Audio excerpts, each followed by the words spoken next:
Sheena, welcome to the show. Thank you. Thank you so much for having me. Yeah, it's good to have you.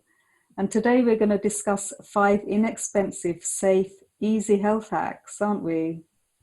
Yes, with the new year, many of us are focusing on healthier habits, maybe trying to remedy a few things we did during the holiday season that we need to tidy up in our lives and in our bodies. And some of us also are finding our dollars or pounds are stretched with, again, the holidays that are just behind us. So I thought it'd be nice to just focus on a few things that are easy, that are safe, they're inexpensive, and easy to incorporate into your life, but actually could make a potentially big difference in your health.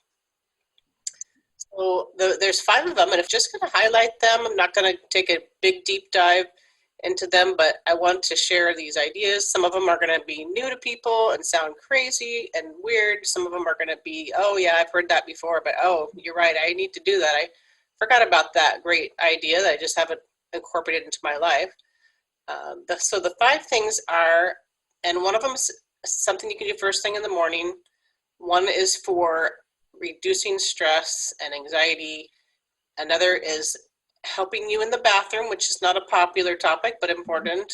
Another is important for your sleep, which is huge for your health and well-being, and potentially could affect your exercise as well. And another sleep tip. So the 5 things, and again, hopefully we'll have time, and if not, and you're listening and you hear this idea and you want to take a deeper dive, I definitely encourage people just to Google it. There's lots of great information about all these tips. So the first one, I'll just list them all, is having lemon water in the morning. The second one is alternate nostril breathing. The third one is using something like a Squatty potty, and I'll explain. A fourth one that's not as well known, and it sounds a little strange, but is really helpful, is mouth taping at bedtime, and it can also be done before exercise. And the final one is called inclined bed therapy. So again, some of these are things maybe you've already heard of before, and again, just maybe some reminders, but I do have to real quick say, of course, these are not substitutes for medical treatment. Always talk to your doctor, especially if you have a medical concern. So just meant for educational and inspirational purposes. Just off the top of my head, are there any of these that you haven't heard of before or that you have tried before? I've heard of lemon water, and that's been getting quite popular in the recent years. Um, I don't think I've heard of any of the others. Oh no, I have heard of the nostril breathing exercises. Okay, okay, Those two I know of. The other three, not so sure. all right. As you talk about them, I might think, oh yeah, I do know that because they Yeah, might have given sort of certain titles that I haven't yeah. heard of. Well, and we don't have a ton of time to dive into the deep uh, scientific, ideas behind them, but there are some great articles and links, and I can provide those to you for your show notes if you want for your listeners. Sure. So let's talk about the first one, which is first thing in the morning, ideally before you have your coffee or tea, having some lemon water. And a lot of people say having it warm or even close to hot is beneficial with some fresh lemon. So one of the things that can do for you is really just kind of prime your digestive tract for the day and kind of give it a little bit of a cleanse. It's really helpful for the liver and just to help your liver do the job that it's meant to do, which is to help detoxify and purify your body. It can actually give you a little dose of some vitamin C and the powerful antioxidants that it provides. It can actually help prevent kidney stones. Um, it has obviously the benefit of hydrating you first thing in the morning. And again, there's lots of benefits, but just some how-tos to how to incorporate this into your life. And something I've found that helps me remember is to put out your cup or your glass the night before so that first thing in the morning, whatever part of your routine you have, you're reminded of this powerful way to just kickstart your day and to get your system, kind of cleansed and going. A couple tips too. The rind itself of the lemon has great nutrients, but sadly, the rind of citrus is pretty toxic as far as pesticides, or it can be. So if you're using the lemon zest, which I do encourage, please use organic. There's just a ton of pesticides on there, and if not, that's not in your budget, or you can't find it, then by all means, squeeze some lemon into your water. You don't have to worry too much about the quantity. I mean, up to half of a lemon is good, or just any amount. Again, it's just a great practice to start your day out every day with a little bit of lemon in your water. Would you add salt to this? You could. Some people have a hard time with the taste. You could use a little bit of natural sweetener, although I encourage people to try to stick with just the lemon, but the salt could be a great addition. I will say, if you have any concern about enamel for your teeth, it is diluted by the water, but you could always try a straw or drink it in such a way that you're kind of trying to bypass your teeth a little bit. Yeah, I've heard that the addition of salt actually makes it more hydrating. Yeah.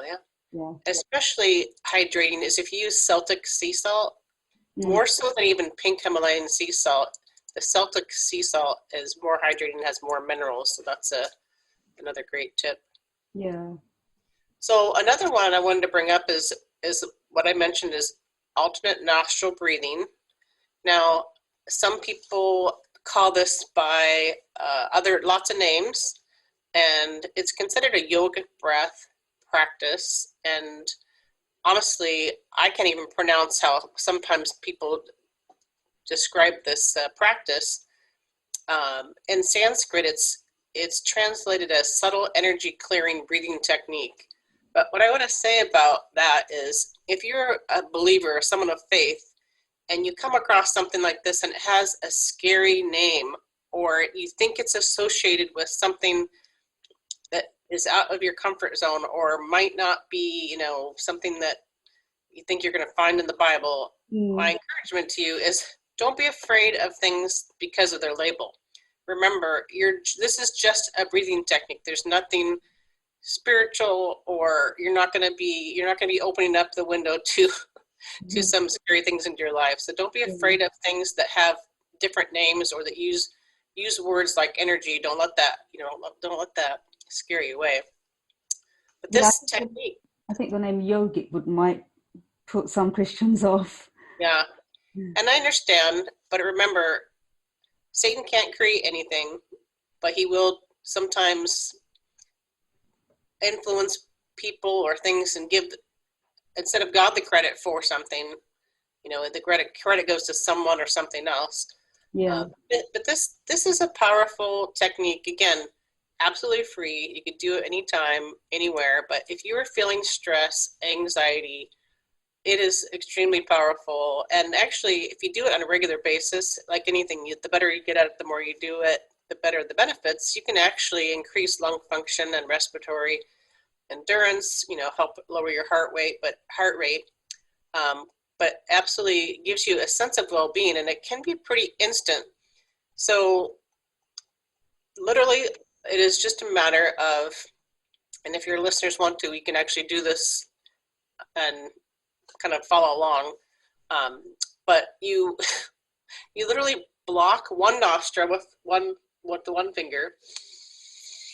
You breathe in through that open nostril, and before you exhale, you switch over and block that nostril that you breathed in from, and breathe out the other, and then alternate. Again, you can look up online. There's lots of quick tips on how to do it, but by doing this, you can do this for up to 5 minutes, just alternating your breath, where again, you breathe in and then hold that nostril, breathe out, and alternate. And it is incredibly helpful, and you usually can feel right away just more of a sense of well-being and a reduction in stress and anxiety. So again, it's free. It's easy. It's not going to hurt you. It's not harmful. It may actually help you get through a tough situation or just feel more balanced. Also, if you're someone like me who tends to hold their breath and not realize it, not breathe deep enough, you're just increasing your oxygen during the day, and it's just a good thing. And why do we breathe through one nostril and out through the other? What are the benefits of that? There's some talk and the belief that it actually is something that activates different sides of the brain, and it's pretty interesting.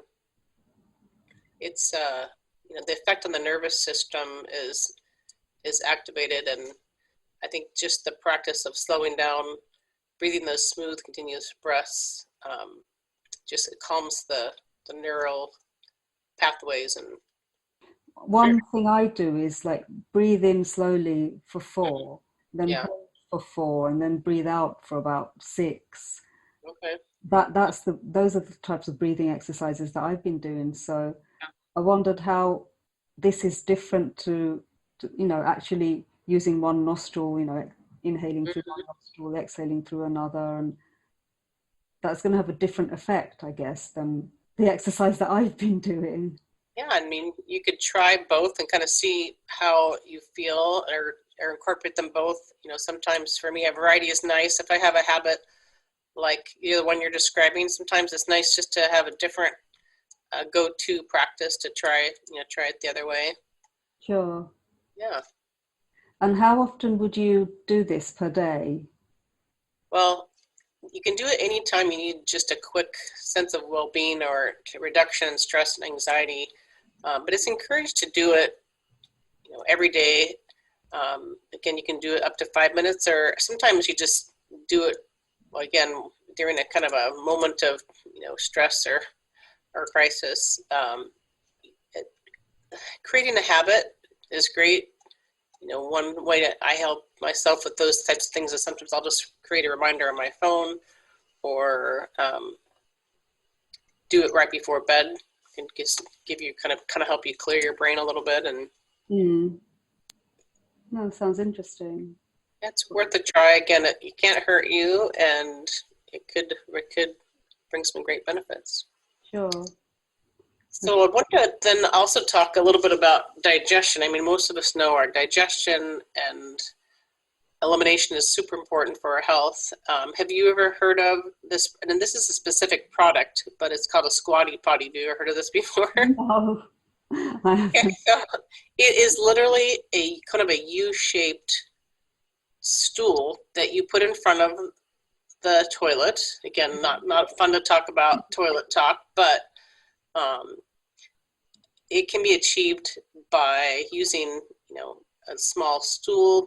But the general idea is, and again, in a lot of cultures, there is already a naturally occurring, position of being a more of a squatting position when you need to go to the bathroom, which Yeah. puts your anatomy, let's say, in a better position to be more effective and less straining, which is going to reduce some of the negative side effects like hemorrhoids and constipation. Again, not fun things to talk about, but by simply raising your knees and shifting your hips forward and mimicking kind of like if you had a stool in front of your feet, it Mm. can make things just move better, more easily. And anytime you have better digestion, it's going to be good for your health. So that's, if you want to, you can kind of look up that product, or again, find a short stool. I literally have 2 of them in my house and 2 places in my house where I'm most likely to be, and it's again an inexpensive way you can improve your health, and it's safe, and there's no woo-woo involved. Okay, so basically, this is actually a product that you buy and then you sit on it when you need to go to the toilet. Actually, you just put your feet on it. So Okay. you can mimic the same thing with, like, I have in one of my bathrooms just a small little wooden stool that it's great for when little kids come over. I have a granddaughter and she'll step on that and use it to wash her hands. But, Yeah. and if you're in a situation where you don't have access to that, Mm, just the act of raising your knees as much as you can and bending forward, it mm. puts you into a position to really improve and your elimination and make it easier. It just, even x-rays they have shown will kind of show how things are just lined up for a better process for you. So um, But that is actually interesting. And as you said, in some cultures, people squat mhm. when they're in the toilet anyway. Yes, and if you look at those cultures, they have a lot less of some of the digestive disorders and challenges than Right. cultures that don't do that. So Mm. it's pretty interesting. Yeah, yeah, definitely. If that's of interest to you and you think, oh, I should try that, or I have some challenges related to my digestion elimination, just Google Squatty Potty. It's Squatty, and again, this is a specific product, but you can mimic this with just the way you lift your knees and lean forward, or put a little stool of some sort Mm. under your feet. So the next thing I wanted to mention, which is also not widely known, is mouth taping. And this is so important for our sleep. And interestingly, in addition to sleep, there's some important benefits to the microbiome in your mouth. And if you have your mouth open while you sleep, you're actually more prone to tooth decay. So there's that. Uh, Wow. yes. Um, so sleep again is just super important, and there's by taping your mouth at night. And by the way, once again there is a product called Sominex. There's more than one, I believe, but literally all you need to do is use some skin safe, like surgical type tape. It's very inexpensive, and I do this every night. I've been doing this for a couple of years. So you literally just take off a little piece of tape, put it on the mouth, over the mouth, and again, this is important for during sleep. Mm. It increases the benefits of our sleep greatly, and most people, especially if you have, a lot of people these days have trackers that track their sleep. So I have a Halo band that tracks my sleep. If you have a Fitbit or other device or other ways of tracking your sleep, a lot of people can see measurable improvements in their sleep quality. I have a couple little tips. Sometimes people find if they, moisturize a little bit before they put the tape on, Mm. that they'll have an easier time removing it in the morning. And it can take some getting used to. Now, if you happen to be stuffed up or congested, obviously it's not going to work too well. No. But another way you can apply this idea is when you're exercising. And again, this can take some practice and then take some mindfulness to do it, is to try to keep your mouth closed when you're exercising as well. Um, One of the things that I do when I'm walking is to make sure that I'm keeping my mouth closed. And when you're really exerting yourself, like lifting weights or whatever, um, it is important to exhale. That's an important part of an exercise routine, but it is possible to do through your nose. And again, it can take some practice. So is this safe for people who snore? Actually, a lot of people find that it decreases or eliminates snoring, so their spouses really love it. It can be, it's again really inexpensive. You can't hurt yourself, and there's a lot of good benefits from it. It's another thing you can also kind of Google it and find more studies, more kind of science behind it, other people who have experienced it. But I heard about it a couple years ago, and I've been doing it ever since, and it has some great benefits. Usually, improve sleep, and a lot of people that find that they have improvement in other aspects of their health. So anything that sleep would affect, including anxiety, Mm. even things like asthma, Mm. insomnia, so forth. It can just really give you a better night's sleep. And again, it can take some practice. At first it might feel uncomfortable. I actually just recently ran out of my tape and it's on its way.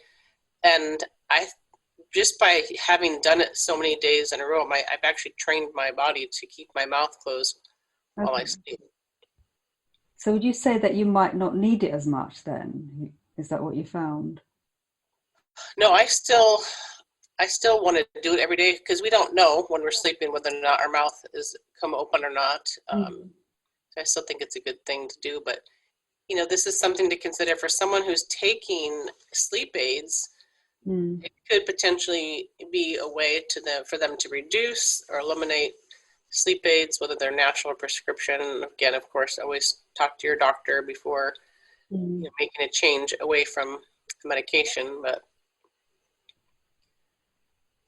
it's worth a try. And again, especially if you have a way to track your sleep, you'll Yeah. find that most people have a better night's sleep, and there's some really good science behind it. So again, I encourage people just to look it up. If this intrigues you, look it up and try it out. It can't hurt you.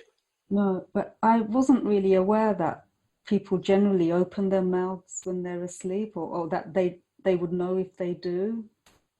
They wouldn't know if they do. If you have a partner, you might know. Don't tell my husband I said this, but he'll when he falls asleep, even in the evening or something, if he's tired and we're watching TV, sometimes he'll nod off, and it's pretty common for people's mouth to open Yeah. when they sleep in that situation and at nighttime. And it might depend at nighttime if someone sleeps on their back or their side and so forth, but something to look into and keep in mind. Yeah, I wasn't really aware of the fact that we might open our mouths during our sleep, and I thought if we do, we probably know that we do, but you're saying we don't necessarily know.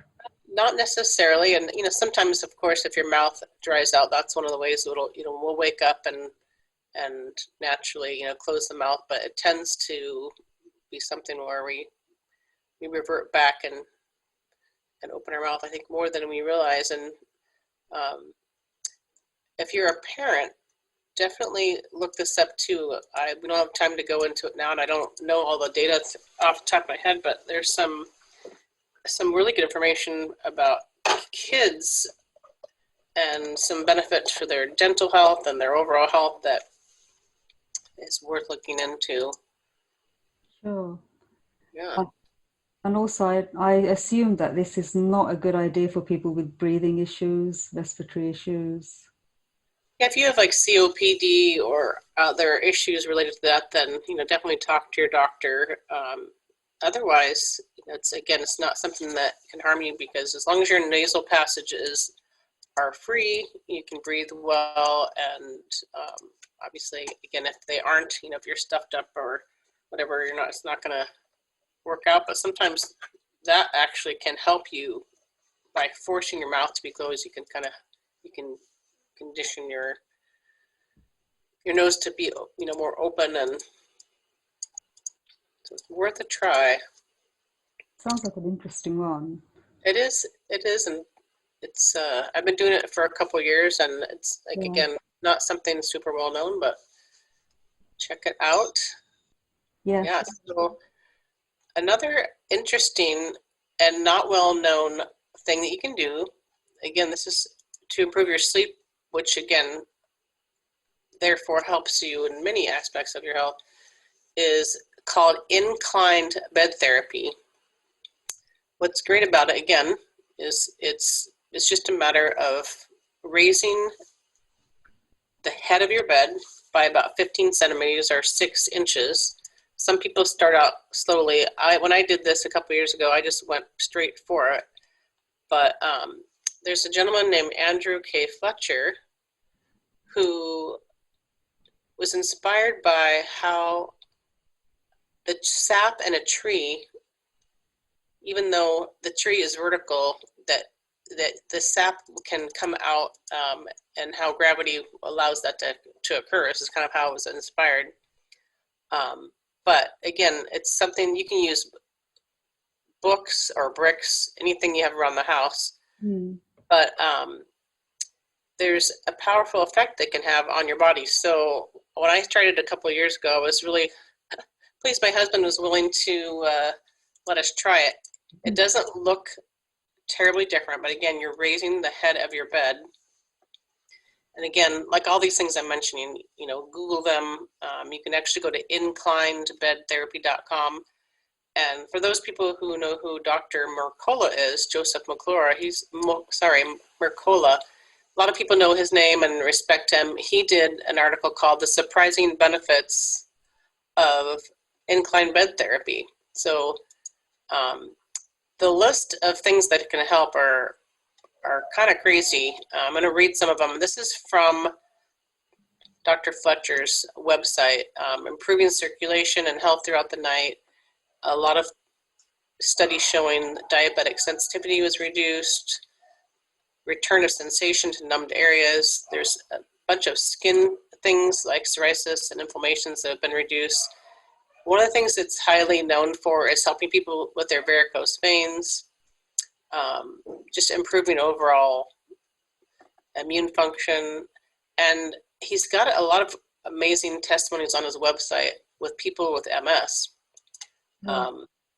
There's one of the thoughts about what it does is that there's sort of a cleansing effect on the brain. And so, again, the list is quite long of things that it can improve. And I'll say for me, when I tried it, I think I discovered why it's maybe not as well known. One, a lot of us want quick fixes. We want to see instant results or quick results. And a lot of things that we do for our health, honestly, they take time. They're just not silver bullets. It's not an overnight thing. And so for me, when I tried this and when I first heard about it, again, I thought, wow, it can't hurt you. It doesn't cost much of anything. And it has all these supposed benefits. I noticed that at first, my back hurt more. And it was several weeks. And a lot of people would try this and go, oh, I'm not going to do that. This is terrible. It made my back hurt worse. It can't work. This is probably bad for me. Well, you know what? Sometimes in our health, we feel a little worse before we feel better. Yeah, sure. And I noticed I remember specifically a day after some weeks went by when my body was getting used to being on a slight incline, that one day I woke up and like, wow, I feel like I'd turned a corner and that my back didn't hurt as much. And I have had significantly less back challenges and significantly less visits to my chiropractor. My husband noticed that his blood sugar and blood pressure were improved. And again, it's not overnight. And that's why I think maybe people haven't tried it. But if you're someone who thinks, you know what, I would like to do things for my health that are off for the long haul, that may have a slow, ongoing, beneficial aspect. Again, it doesn't take much time to elevate your bed. It doesn't take much money, and it could potentially bring some great health effects.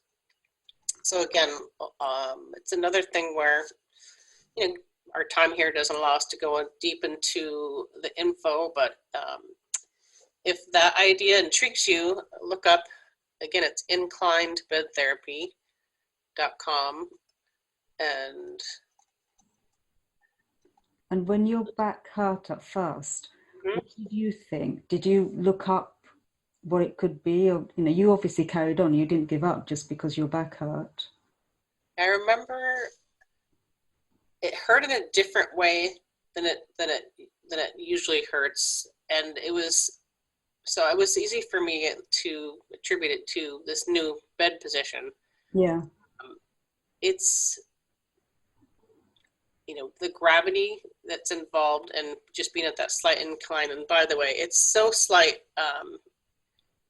It's not like you're sliding down your bed, although I will say if you have like flannel sheets and or flannel pajamas, it does work a little better. If you have slippery, silky pajamas, I do sometimes find myself sliding down a little bit and have to kind of reposition myself. But I could tell that the back pain, it was like my body and my spine were realigning and kind of elongating, and I just I could picture some of those soft tissues and ligaments and tendons and just kind of adjusting and rearranging and loosening. Again, this was just my perception, but there came a day when I thought, I think that whatever process of kind of healing and change that was going on, I could tell a definite time when, I've turned the corner now, and now I wake up and it doesn't hurt. Excellent. Yeah. There's a very interesting 5 ways that you just talked about, and we have to emphasize that this is not medical advice that you're giving. Right. You should consult their doctor. Absolutely. But if any of them intrigued you, or it's something you heard about someplace else, and you go, oh yeah, that's right, I heard about that once. Just look it up, check it out. There are things that you can incorporate pretty easily with little to no money. Definitely give them a try. So thank you for these tips. Now, where can people find you on social media? Well, my name is Sheena McKinney, and you can find me every place. I'm on LinkedIn as well as Facebook, Instagram, Twitter, although I mostly hang out on Facebook. I have a page for Terrain Wellness, LLC, and I'd love to hear from people. And if people have questions, you can email me at Sheena at Terrain Wellness. It's TERRAIN Wellness, just .org. And I could send you links to some of the science and other people who've dug deeper into these things and have some resources for checking out and learning more. Okay, thank you very much, Sheena. You're welcome. My pleasure. Thank you. And hopefully we will talk again and give us tips. Sure. Okay, thanks a lot. Thanks for listening to this episode of Wellbeing in the Kingdom, the show which has been created to empower you to take action towards your greater well-being in all its forms. If you have enjoyed, learned from, or been inspired by today's episode, then please help to support the show by leaving us a 5-star review wherever you get your podcasts. For more information, click the link in the show notes now.